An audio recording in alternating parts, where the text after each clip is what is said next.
Hello, John. Steve, how are you? I'm good, thank you. How are you? I'm doing great. Yeah, first thing I want to say, but it's an honor to speak to you, my friend. It really is. Thank you very much. No problem. I've been a fan since 1983, so it really is a pleasure. Yeah, it really is. The first thing I wanted to start out with is, I feel bad, everything that you went through, and I really say, that everything that you're doing right now in the recovery and everything is admirable, and we as fans, I mean, we support you 1,000%, man. Thank you very much. Thank you very much. No, to be perfectly honest with you, I think that even when I was laying there having the operation, because they gave me an epidural, so I was awake during every operation I had, actually, because I ended up having 3. But I was just positive about everything, because the first thing I thought about was the soldiers coming home from war without limbs, and the many thousands that have come home like that. And then in my final one, because I'm a bit of a World War II groupie, if you like. That's cool. I started to think about Douglas Bader, the World War II Spitfire pilot, who became a squadron leader with tin legs, and flew.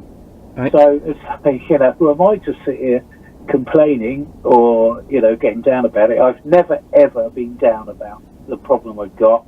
Right. And I will continue to be that way because, like I say, there's a lot of people far worse off than me for a start, and I want to, and basically I'm seeing it as a challenge, because I want to get back up on stage as soon as possible, right. And I think that might be July time. I've got a festival in Germany to do. I want to do the festival anyway, so if I can't do it on a new prosthesis, it'll be I'll have to do it on a wheelchair. I'm that keen to do that particular show. Right, that's fantastic to hear you positive like that, and I understand what you and the family are going through as well, because my father had both legs amputated, and with his struggles and everything. So I really, you being positive and everything, that's fantastic to hear, and I'm really happy for you. That you have that mindset. It really is. And like I said, you have our support. Yes, I've got support from all over the world, and it's amazing. I'm very humbled by it, to be perfectly honest with you. And I owe it to everybody, really. First off, I owe it to myself to get back up there, and secondly, my fans. Because without those guys, I wouldn't be doing what I do anyway. So it's a give and take thing, So good, all good. Well, that's good. I wanted to, I got some questions to go over. I wanted to ask you, sure. Like in the beginning, like I said, I've been a fan, since '83, and how was it, to start Grim Reaper? I mean, what was the formative years like, and what were some of the things that you guys did to start the band? Well, basically, I was in a rival band called Medusa, and I started losing members. They joined another band called Rothschild, which is the UK version. Okay. And basically, we started to replace them, but it was just like, I lost the guitarist in the end, and it was just like, to the same band, and I was devastated, really. But then, I don't know, about a week later, I had a phone call from Nick Bocop, right, wanting to get together and go back to basics with original members, and that was it, really. We didn't really look back. It took a while to actually get things going, but then when it did, it was just totally out of our hands. Right. It was just like everything happened all around us, you know, and it was quite something, really. And what I always liked about Grim Reaper is number one, your voice is fantastic. I mean, you have all the notes, everything was always, very distinct. And thank you. And really the beginning, like I have the demo version. I think it was one of the demo versions of "See You in Hell," and I always thought that was pretty cool. I liked it that early, and I ended up finding a demo copy, in my collection right now. That would have been the last demo we ever made. That one, right? Because basically we entered into a battle of the bands, and the prize was 24 hours in a 24-track studio, and we'd never been anywhere near one. Right. So we went in and did we won it, and that gave us the opportunity to do that particular demo that you're talking about. So that would have been the last demo before we did the album. And you guys did very well with "See You in Hell." I mean, it was as far as a debut. I mean, when you look back at the history of metal, and I think of debuts, that's definitely one that stands out for me. Yeah, we did okay. It just, like I say, it was we managed to, like I say, everything happened for us. It was just, the reason we got released in the States by RCA was the fact that the album made it to your shores, to a record shop store, right. That called Zigzag Records in New York, and they got in touch with Walter O'Brien, who was CEO of Combat Records, and he approached Ebony Records. They said, no, we won't deal with a minor label, we want to deal with a major label. And so Walter took it to RCA, and there you have it. And it was also like this "See You in Hell" video. MTV put that on, and they were only ever intending to put that on once and once only. Right. But they put a questionnaire after it. Do you want to see more of this type of stuff? And basically, they had that much of an influx of yeses that they put it on maximum rotation, 7 times a day, 7 days a week. It was phenomenal. Right. So, we lucked out everywhere, really. And it's well deserved, that happened too. I mean, I know people appreciate, what the musicians do. I mean, you guys, it's a lot of hard work, it's a lot of dedication, and it's yes, it is. And it's there's a lot of pride that comes across, in the music, and you can see that with what you guys do. The quality, the professionalism, really is. Yes. Yeah, I mean, you've got to, if you're going to do it, you don't screw around, Right. You don't come up with anything half-assed, right. Because, you'll disappoint people and you won't go anywhere. And I can't tell you what the magic is to putting that together. All I know is how to do it. I don't know, I don't know why people like "See You in Hell." Right. But there is some kind of magic with it, and people love it. I mean, I couldn't do a show now without doing that song. Right. So you've just got to be dedicated and do your best every time at what you do. I agree, and it definitely comes off well, with everything that you've done, and even with "Fear No Evil." I mean, was a great follow up for me. And I remember I heard that song. I used to listen to a college radio station out here in California, Pennsylvania, actually, which is near Pittsburgh, where I'm from. And I remember when "Fear No Evil" started up, and I heard that the opening riff, and I said, "Oh man." That's been a favorite of mine since back then. It's two great albums back to back, and that says a lot to like I said, the quality that you guys and the songwriting ability as well. Yeah, it was good. You know, and like you say, the next album for me, if I were a fan, was you know, the pinnacle of what Grim Reaper was all about. Really, it wanted a true producer to add a polish to it, which we didn't have before. Right. But having said that, it wasn't the best seller out of them all, which is really weird. But yeah, that's true. And then when we bought the last album out, Walking in the Shadows, right. I talked to everybody about what we wanted to do with this, or what I'd like to do with it. And basically it was to go back to basics. Record the drums for real, with no samples. Record the bass, no samples. Record guitar through an amplifier, mic'd up.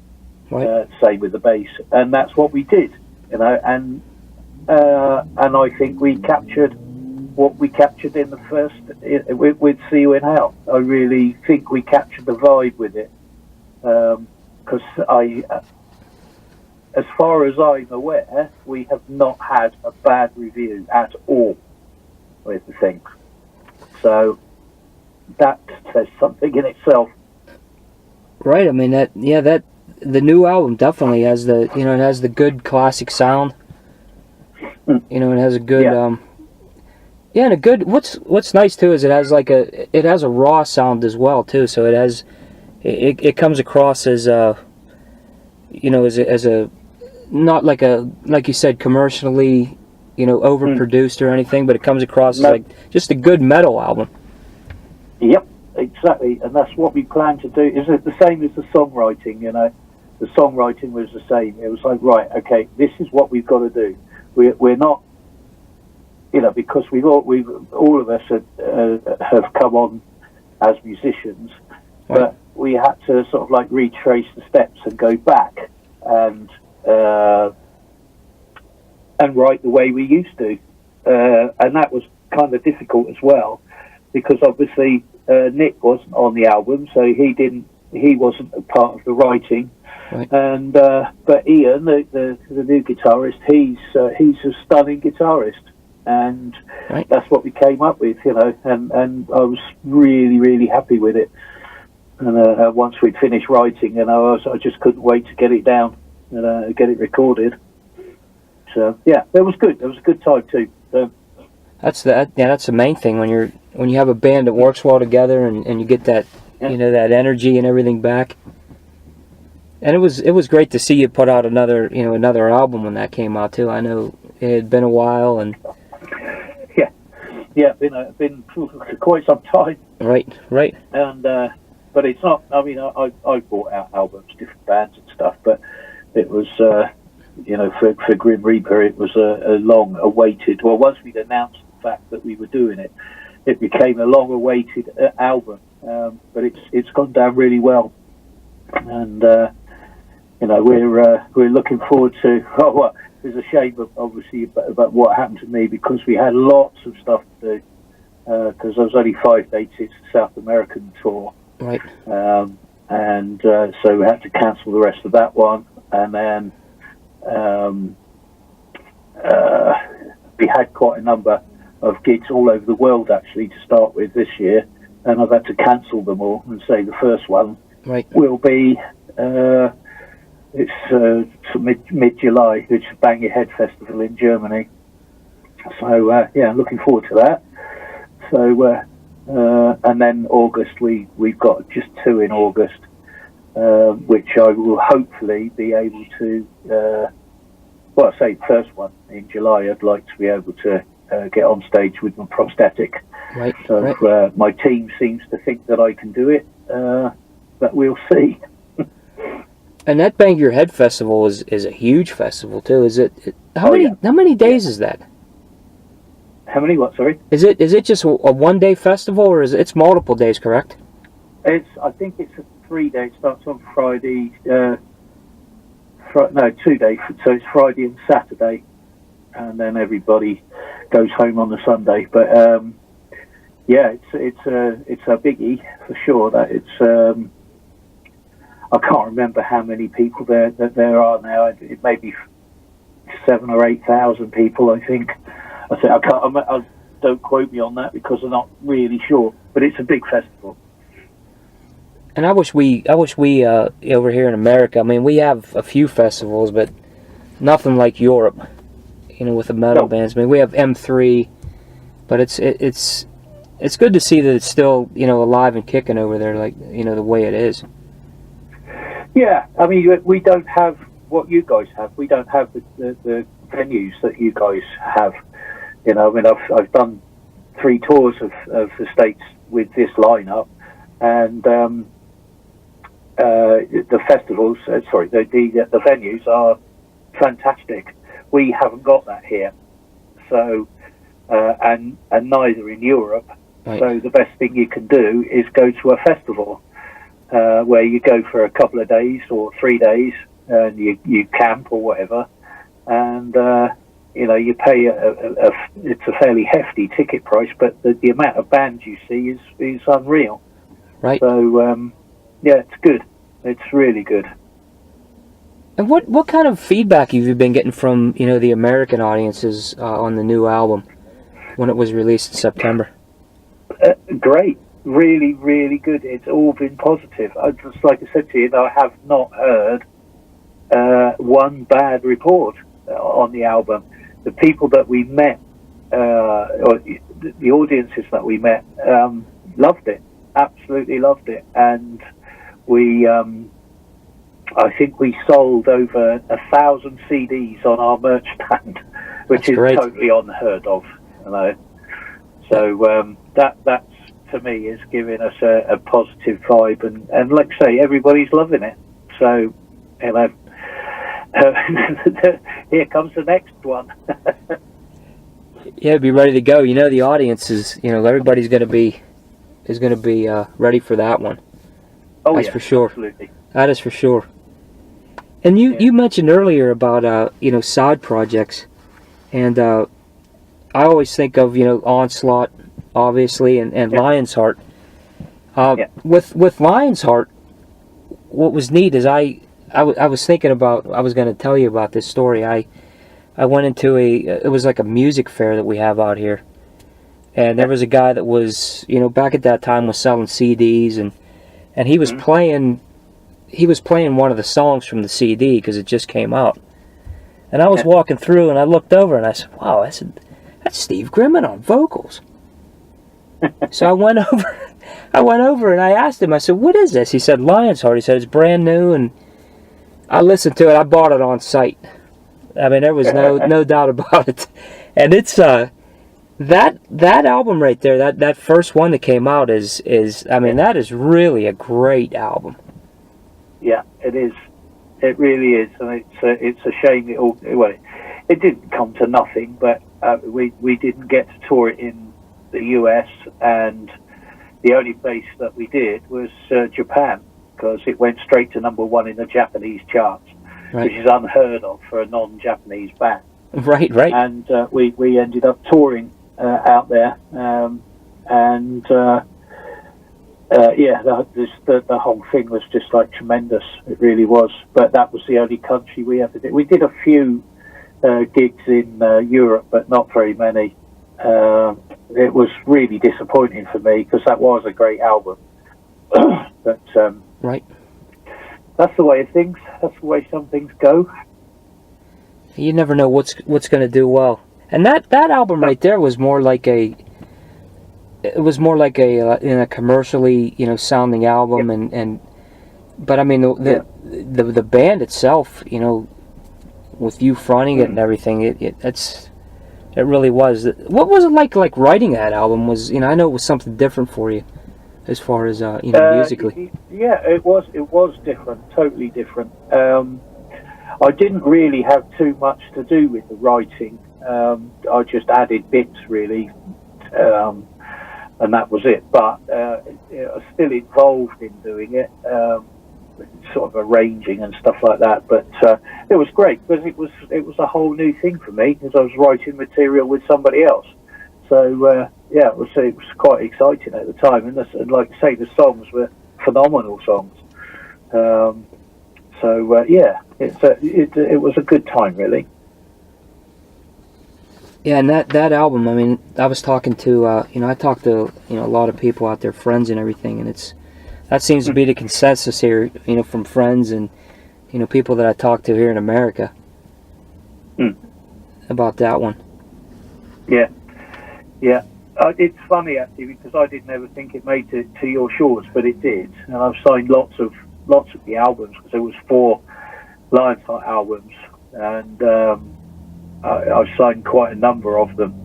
So it was, it did get out there. It just didn't get commercially available, really, because the record company didn't get behind it until now.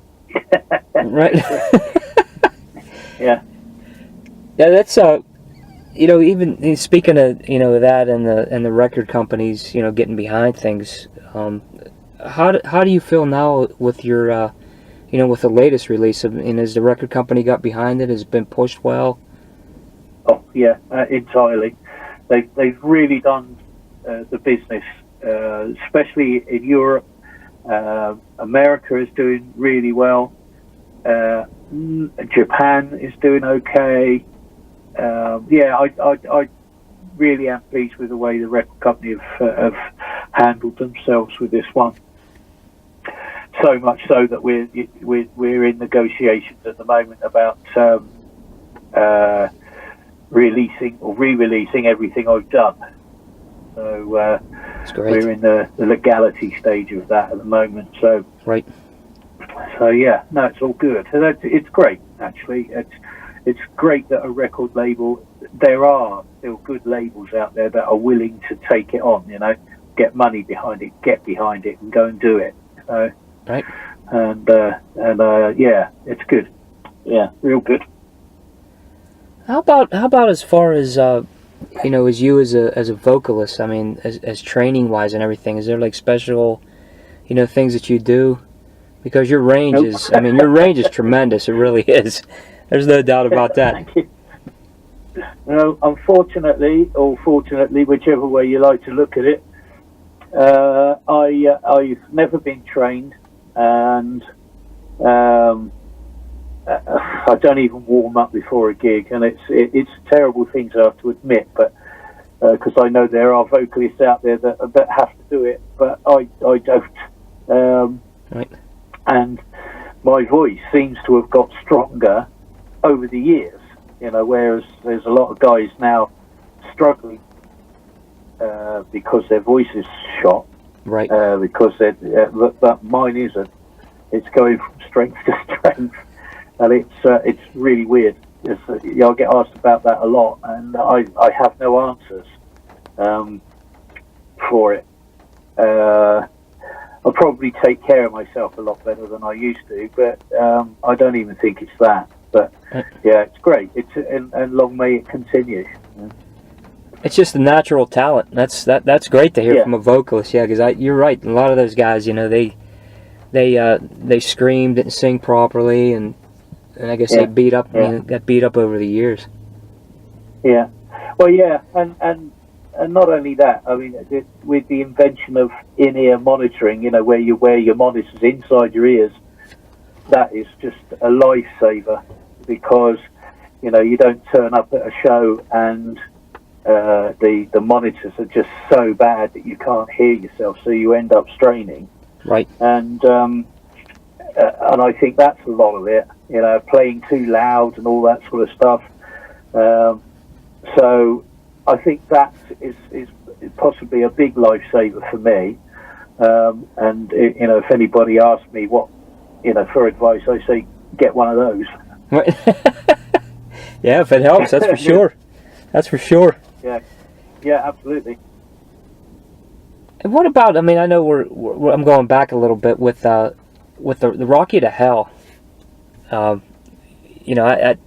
album, start to finish, was amazing, and was that really like the one that really brought you guys, full circle, in your opinion? Yeah, absolutely, because we hadn't ever worked with a producer, although Darryl Johnson of Ebony Records put his name on as being the producer on the back of the album sleeve. It wasn't. We'd prepared ourselves before we went into the studio, Right. So, but whereas Max Norman tore the songs to pieces and made us work really hard. Nothing gained was easily gained, and the first thing he said to me when we were sat down having dinner at the studio, he said, "You know what?" He said, "You've got a problem." And I said, What problem have I got? And he said, "Well, your pitching is not great." And I was like, "What are you talking about?" And I went through a nightmare with him, an absolute nightmare, because this was all in the days before auto-tune and stuff like that, and not that I would ever use it, but he put me through it, absolutely put me through it. And he did the same for Nick too. He put Nick through it, and it made us better musicians, better songwriters, and I think in some respects some better people. So I would always, if you can, sit down with a producer. It wasn't very pleasant to start off with, but the end result's fantastic. And that album right there, I think of so many, songs like "Lost for Freedom" and just so many that you guys put off of that album, and it's really honestly, start to finish. I highly recommend that to anybody that's a metal fan. Yeah, they need to have that in their collection, definitely. Yeah, cool.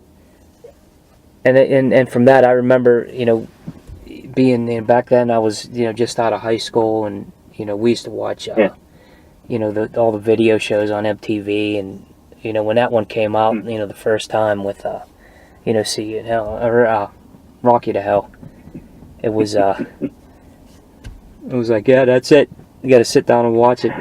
And that had what's it like now as far as back then you had like all the different ways to get the the things out to the public, with the videos and everything, and now what's like the major thing that you use now, to market anything for you guys, as somebody like you? Yeah, absolutely the internet, and it's how you use it and how you craft it as to how good it works for you. You still need all the other stuff. You still need a little bit of media, magazines and stuff, and the video.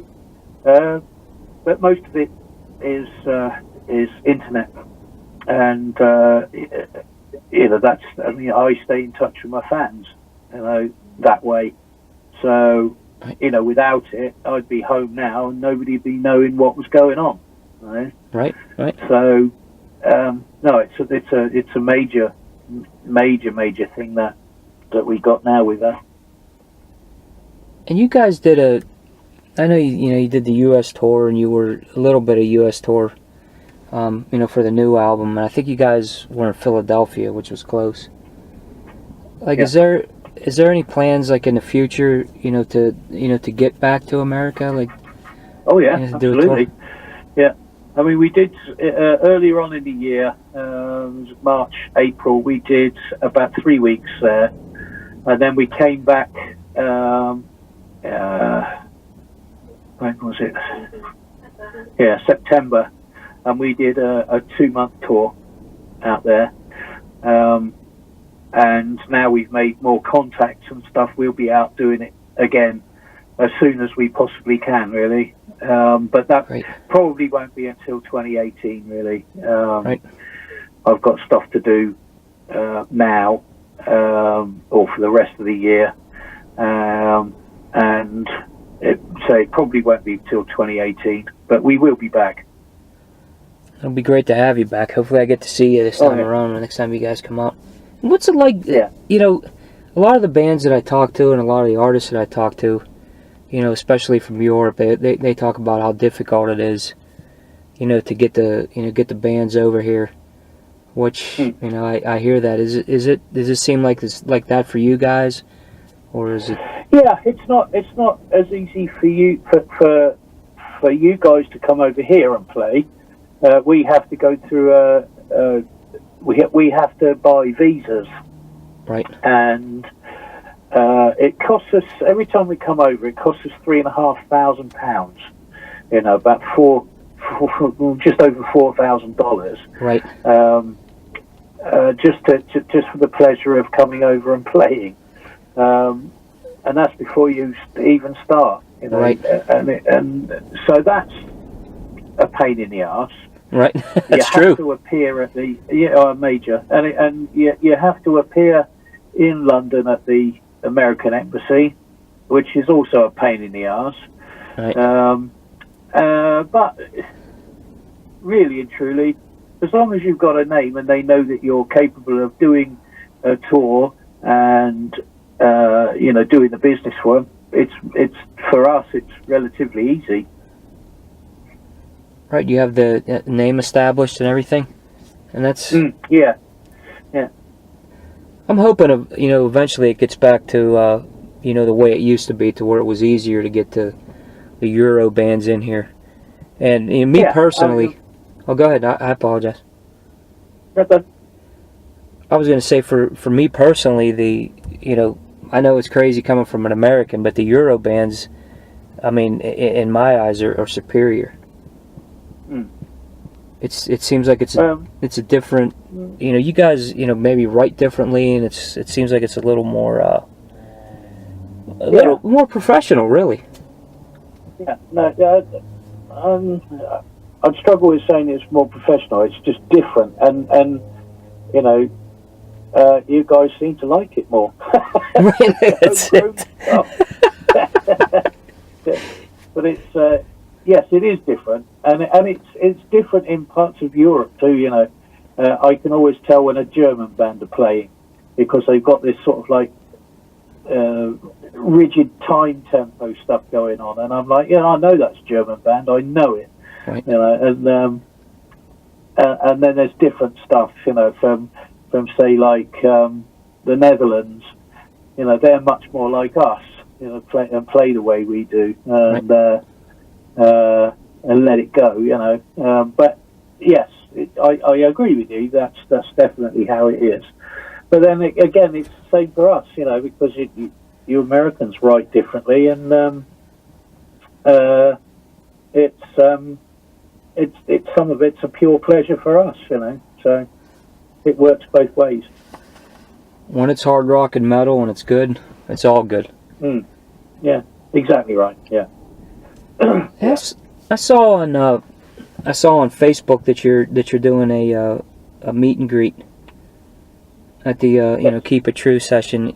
It's that's good. That they're having you out there and you're getting back into the groove and meeting the fans and everything. And it's it was nice for me to see that that you're out there and especially after going through everything and the positive spin that you're bringing to it. It really is admirable, honestly, Steve. Really, it is. Yeah. The reason that we're going is because we got invited by the promoter of Keep It True, and he expressly asked if I would go across there. I said, well, yeah, of course. I'm friends with Ollie, and he said, I'd like you and your wife to come over and do a signing session for us, and I'll pay for you to come out, fly you out, and all the rest of it. And I was like, great, fine, that's great. It'll keep me in touch with some of the fans, and I may as well start now. Right. That is great. And how about the I saw on there the Steve Grimmett Reaper All Stars? They doing like a tribute. Yeah. For you coming out right now. Yeah, they are. I haven't spoken to Tony Dolan, the bass player from Venom, yet about it, because he's the one that's organising it all, and I don't know whether how it's all coming on. I know Neil Turbin's just done his vocals, and there's lots of people that are doing vocals on it, obviously playing guitar and all the and drums and bass and that, and so it'll be quite worth a listen, I'm sure. Do they have a? But it's great. Do they have a a time frame when they're going to release anything for that? I don't know. I honestly don't know. I hadn't talked to the last time I talked to Tony, I was still in the hospital in Ecuador, so I haven't spoken to him for a while. Maybe I should and find out when it's going to be, because obviously all these guys are busy as well. So it's like, right. You know, we got to, or they've got to, because I've had nothing to do with it, and but it's a real nice thing for these guys to do, you know, and to be fair, it's a nice thing for everybody doing what they've done for me, you know, the charities that have been set up for me and all that sort of stuff. It's very, very humbling, to be perfectly honest with you. You know, I know there's stuff going on now. You know, we've just had one in my hometown here on Saturday night raising money for me. Great. We've got what's the other thing that's happening? Ollie from Keep It True has been doing or had donations at another show of his, and he's doing the same again at Keep It True. And then there's festivals and stuff just being done in my name, you know, for raising money to help me pay for my expensive hospital bills, medical bills, you know. Right. Because my insurance didn't cover it. What do you know? It's amazing too, you know, yeah. What they cover and everything. It's great to see that everybody's backing you, and it's well deserved. Yeah. I mean, your contributions, you know, you know, to the rock world, and you know, it's amazing, and it's great to see everybody pulling together, you know, to help you. No, it is. It really is. It could only happen in the rock genre. It could only be this. And they say that's another reason for me wanting to get out there and carry on. You know, just to say thank you very much for doing what you've done for me. You know, right. Because that's all I can do. You know, so I've got to get out there and do it. I agree, and I wanted to bring up the youcaring.com I saw in there, and my company is going to put a donation in there towards you, you know, because it's you know, I respect as a fan what you've done. You know, I look back, you know, from 1983 until now, and the great music and how it's, you know, I look at it as how it's touched me as a human being, is growing up with that, and it's a sense of pride. It really is, to say, you know, this is my music and I love it, and these guys, you know, everything that you put out there and what you've done for us as fans is amazing, and I really want to say thank you for that, Steve. Well, thank you. You're welcome. And is there any other last you know, things that you'd like to put out there that we can get out to the fans? Yeah, just keep looking out. You know, checking all the media, because I think towards the end of the year I'm going to come back to the States with. Oh no, my manager's Millie's looking at me now. With basically. It'll be under my own name, but doing Lion's Heart stuff, my own stuff. Nice. And obviously some Grim Reaper, because like I said to you earlier, you know, I can't. There's no way I get up on stage and not do "See You in Hell." I'd be hung. Right. You know, right. So it'll be all of the stuff that I've done, apart from. Well, "See You in Hell" will be done, but not any other Grim Reaper stuff. It will be Lion's Heart and and all that sort of stuff. So just look out for that, really. And you know, I'd like to say, you know, thank you to my fans for your continuing support, your loyalty. It's second to none, and I'm very proud of you. And thank you for looking out for me. Absolutely. Hey, we're all you know, united that way, and it's great. You have our support forever, man. Cool, thank you. You really do. Hey, Steve, I want to say thank you. You know, thanks for your time, and thanks to Amelia for you know, being patient with the time difference. I apologize for that. Yeah, no problem, buddy. No problem. I'll, listen, you take care of yourself. You too, my friend. You get better, and you know, we're supporting you. I'll get the word out for you. And okay, buddy. Thank you very much. Keep on rocking. Cheers. Take care. Thanks, Steve. Thank you. Bye. Bye-bye.